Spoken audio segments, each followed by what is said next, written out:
లక్ష్మీం క్షీరసముద్రరాజతనయాం శ్రీరంగధామేశ్వరీం దాసీభూత సమస్తదేవ వనితాం లోకైక దీపాంకురాం శ్రీమన్నంద కటాక్షరబ్ధవత్ బ్రహ్మేంద్ర గంగాధరాం స్వాం త్రైలోక్యకుటుంబినీం సరసిజాం వందే ముకుంద ప్రియాం శుద్ధలక్ష్మీర్ మోక్షలక్ష్మీర్ జయలక్ష్మీర్ సరస్వతి శ్రీర్లక్ష్మీ వరలక్ష్మీశ్చ మమ ప్రసన్న వరాం కుశౌపాసమభీతిముద్రాం కరైర్వహంతిం కమలాసనస్థాం బాలార్కకోటి ప్రతిభాం త్రినేత్రాం భజేహమంబాం జగదీశ్వరీం త్వాం సర్వమంగళమాంగళ్యే శివే సర్వార్థసాధకే శరణ్యే త్రయంబకే గౌరీ నారాయణి నమోస్తుతే. ఓం శ్రీ దుర్గామణీశ్వరాభ్యాం నమః. విజయవాడ కనకదుర్గాదేవ్యై నమః.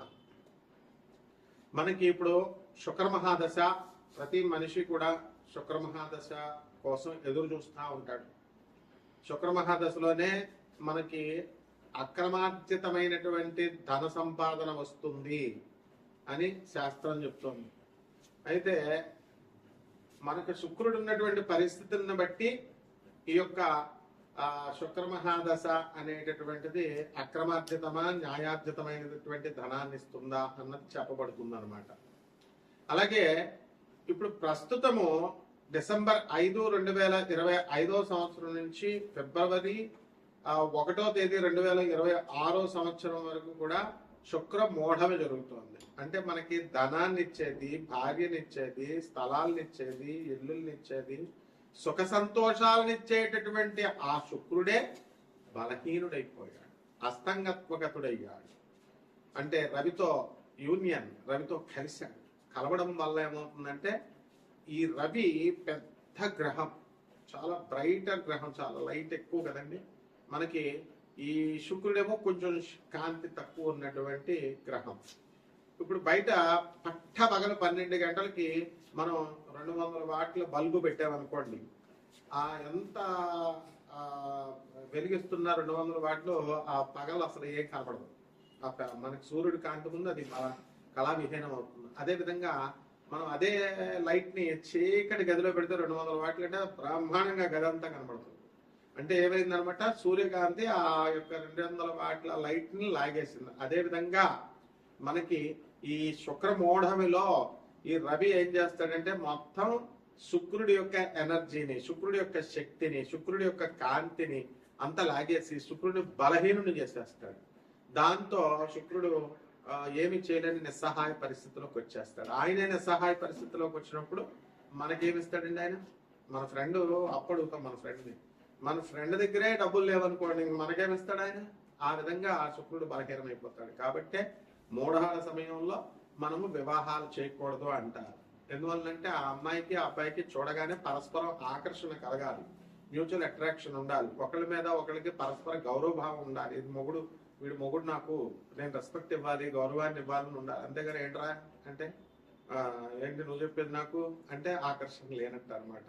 అలాగే mutual respect, mutual confidence. Phone ఏదన్నా వచ్చి మాట్లాడుకుంటున్నాడు అనుకోండి, పాపం ఎవరు దేంతో మాట్లాడుతున్నావు అని ఆ అమ్మాయి రోజు అడుగుతుంటే, ఎక్కడికైనా ఆఫీస్ నుంచి లేట్గా వచ్చినా, బయటకు వెళ్ళినా ఇవన్నీ కూడా ఎక్కడికి వచ్చావు, దేంతో ఉన్నావు, దేంతో కొలుపుతున్నావు, ఇలాంటి ప్రశ్నలు వేస్తే వాడికి జీవితాంతము కూడా నరకమే. కాబట్టి ఇవన్నీ కూడా ఎప్పుడు జరుగుతాయంటే శుక్ర బలం లేనప్పుడు భార్యే ఇలా అడుగుతా ఉంటది. ఇంకా వాడికి ఎలా కనబడుతుందంటే భార్యే శత్రువు కింద కనబడుతుంది. పోనీ ఏదో కొన్ని రోజులు అడిగితే ఏదో పోన్లే, బయట వాళ్ళు అయితే కొన్ని రోజులు అడుగుతారు ఏదో అనుకోవచ్చు. ప్రతిరోజు, ప్రతి సంవత్సరము, ప్రతి నెల ఇంకా అలా జీవితాంతో ఎత్తుపడుపు మాటలతో వీడు భరించలేక విడాకులకి వెళ్ళిపోతారనమాట, భార్య అయినా భర్త అయినా. ఇదే శుక్రుడు వీక్ గా ఉంటే.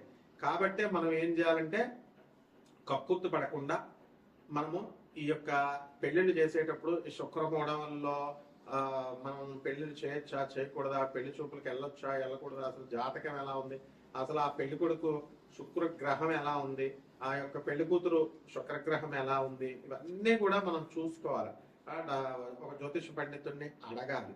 అది కూడా జ్యోతిష పండితులు మంచి విద్యావంతులై ఉండాలి, గురు పరంపరలో రావాలి.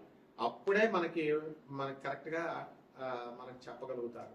ఇప్పుడు అందువలన ఇప్పుడు యూట్యూబ్ లో వచ్చే వాళ్ళంతా కూడా ఎవ్వరు కూడా అంత శాస్త్ర పండితులు లేరు.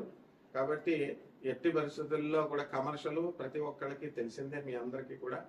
అందువలన మనకి జ్యోతిషం అడగాలంటేనే భయపడేటటువంటి విధానంలో మన భక్తులందరూ కూడా, ప్రేక్షకులందరూ ఉండడం, ప్రజలు ఉండడం జరుగుతుంది. కాబట్టి మనం మరి ఏం చేస్తారు, మీరు కూడా డబ్బులు ఇవ్వరు కదమ్మా, ఊరికే జ్యోతిషం ఒకటి, తర్వాత ఈ యొక్క సంగీతం ఒకటి, ఇవన్నీ కళలన్నీ ఫ్రీగా చెప్పాలని అనుకుంటారు. గురువు గారి దగ్గర ఫ్రీగా చెప్పించుకోకూడదు, పంతులు గారి దగ్గర ఫ్రీగా చెప్పించుకోకూడదు అనే విషయం మర్చిపోయారు. కాబట్టి వీటి వల్ల శాస్త్రానికి చెడ్డ పేరు. అందువల్ల ఇది కూడా శుక్రదోషమే. అంటే గురువు పట్ల నమ్మకం విపరీతంగా ఉండాలి. అందువల్లనే మోడర్న్ సైన్స్ ని, నాసా లైవ్ రిపోర్ట్స్ ని బట్టి మనం చూసి జాతకాలు చెప్తాము. అలాగే ప్రాచీన జ్యోతిష శాస్త్ర మా గురుదేవుల యొక్క పరంపర నుంచి మధురకృష్ణోత్సవ శాస్త్రి గారు, మా గురువు గారు అందరూ కూడా, మరి సూర్యశ్రీ సిద్ధాంతి గారు పాలకొల్లు, అలాగే మనకి సుసర్ల దుర్గా ప్రసాద్ గారు రాజమండ్రిలో మంచి గురువులు ఉండేవారు. చల్లా రామగణపతి శాస్త్రి గారు రాజమండ్రి, చల్లా గణపతి శాస్త్రి గారు అన్నదమ్ములు ఇద్దరు కూడా రాజమండ్రి అయిపోయింది. కూడా ఒక సూర్యశ్రీ సిద్ధాంతి గారు మాత్రం పాలకొల్లు. ఇలా రాలంగి గారు, నేమాని గారు, వీళ్ళందరూ మహానుభావులు ఉండేవారు. పెద్దతనం అదంతా వెళ్ళిపోయింది. ఇప్పుడు ఆ పరంపరలో మనకి మోహన్ పబ్లికేషన్స్ వచ్చి వీళ్ళంతా కూడా పుస్తకాలు కొనడం, వెళ్ళడం, గొల్లపూడికి, రాజమండ్రిలో మాకు ఆ యొక్క సాహచర్యం దొరికింది. దానివల్లే లాస్ట్ 10 years మా మధురకృష్ణ శాస్త్రి గారు ఎంత జ్యోతిష దిగ్గజం అంటే, శకుంతలాదేవి కూడా లాస్ట్ 10 years ఆమె ఇండియన్ ఆస్ట్రాలజికల్ సొసైటీ ప్రెసిడెంట్ గా మా మధురకృష్ణ గురువు గారు ఉన్నప్పుడు ఇండియన్ ఆస్ట్రాలజికల్ సొసైటీ ప్రెసిడెంట్ గా ఆ శకుంతలాదేవి గారు కూడా వచ్చేవారు. ఆంధ్ర యూనివర్సిటీకి వెళ్తూ రాజమండ్రి ఉమారామలింగ కళ్యాణ మండపంలో జ్యోతిష సదస్సులు నిర్వహించేవారు. మరి అలాగే బెంగళూరు వెంకటరామన్ గారు, ఇట్లాంటి లెజెండ్స్ అనమాట వీళ్ళంతా జ్యోతిష శాస్త్రం. వాళ్ళు వచ్చి చెప్పేవారు. కాబట్టి మేమంతా చిన్నతనం నుంచి మా గురువు గారి దయ వల్ల వీళ్ళందరికీ కూడా మేము తీసి సబ్మిట్ చేస్తూ సేవలు చేసుకున్న మహద్భాగ్యాన్ని మా గురుదేవులైనటువంటి మధురకృష్ణ శాస్త్రి గారు మాకు కల్పించారు.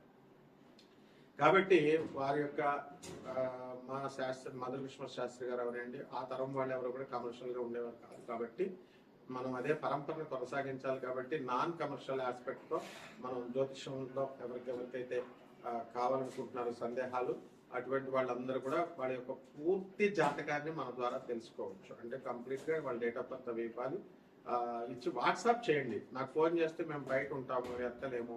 సో అమెరికా మన ఆఫీసు.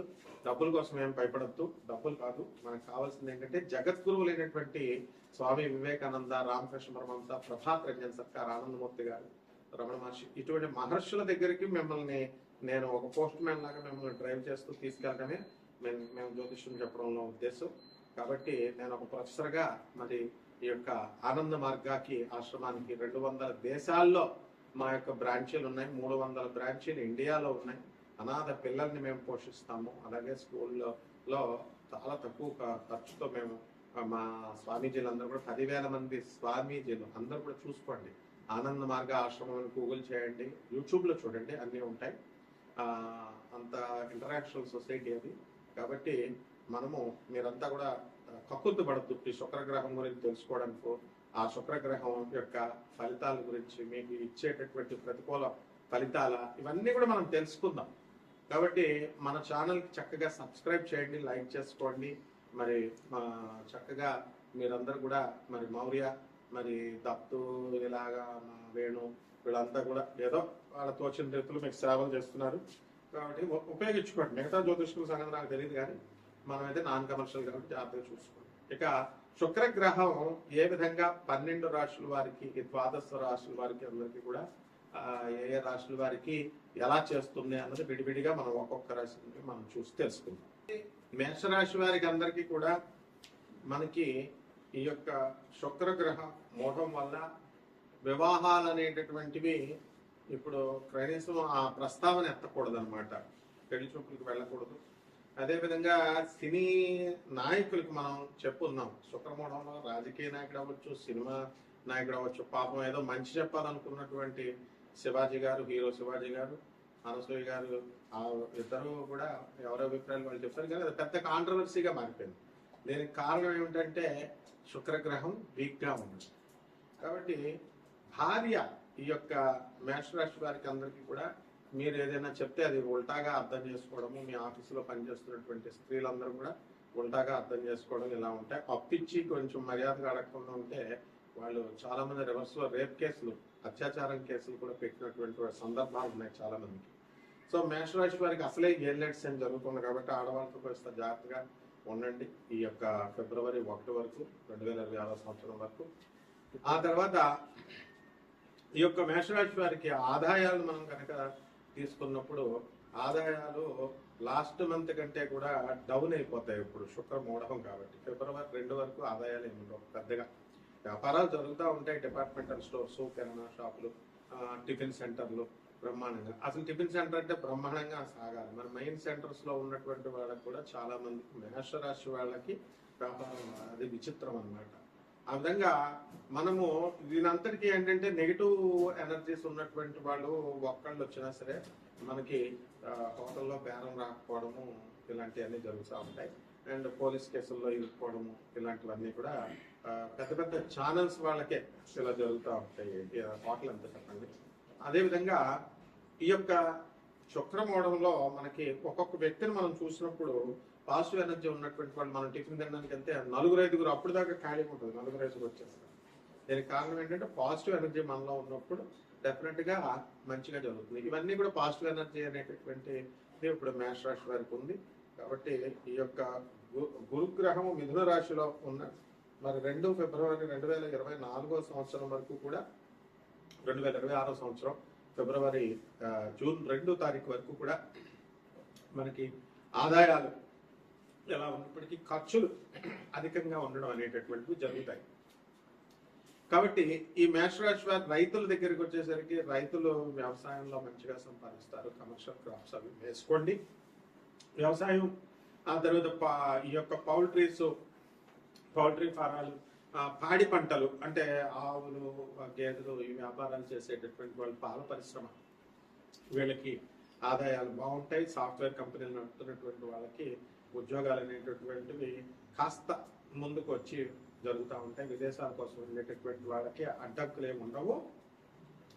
అయితే ఈ యొక్క శుక్ర మహాదశలో మేషరాశి వారంతా కూడా ఎంతో ఎదిగిపోతారు.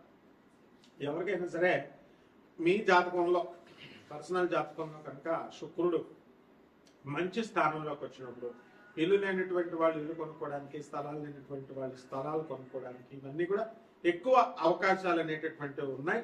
ఇప్పుడు మనకి జనవరి 14, 2026 సంవత్సరం వచ్చేసరికి న్యూ ఇయర్ మనకి భాగ్యములో మనకి ఈ యొక్క శుక్రగ్రహం ఉండడం అనేటటువంటిది జరుగుతుంది. కాబట్టి మంచిగా ఈ సంవత్సరం అంతా కూడా మీకు మంచిగా జరుగుతాయి. కాబట్టి ఈ యొక్క రాశి వారికి ఏలినాటి శని జరుగుతుంది కాబట్టి మీరు ఏం చేయాలంటే డ్రై ఫ్రూట్స్, ముఖ్యంగా జీడిపప్పులతో మీరు చక్కగా శనీశ్వరుడికి ఆరాధన చేయండి. శనీశ్వరుడికి మంత్రాలు చదవండి, స్తోత్రాలు చదవండి. శనీశ్వరుడికి ఎప్పుడు కూడా వీలున్నంత వరకు వాహనాలు వాడకుండా నడకతో మీ పనులు సాధించుకునేలా చేయండి. పేదవారికి, వికలాంగులకి, అనాథలకి, మరి ఈ యొక్క సాధువులకి మీరు దాన ధర్మాలు చేసుకోవడం ద్వారా శని తొందరగా శాంతిస్తాడు.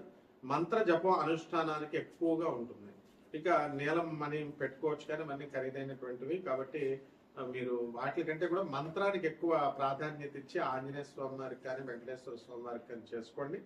లేదా మహాకాళి అమ్మవారి యొక్క మంత్ర జపం అనుష్ఠానం ఇవి చేసుకోవడం ద్వారా మీ ఇంట్లో దశ మహావిద్యలో ఒకటైనటువంటి మహాకాళి హోమాన్ని చేసుకోవడం ద్వారా బ్రహ్మాండంగా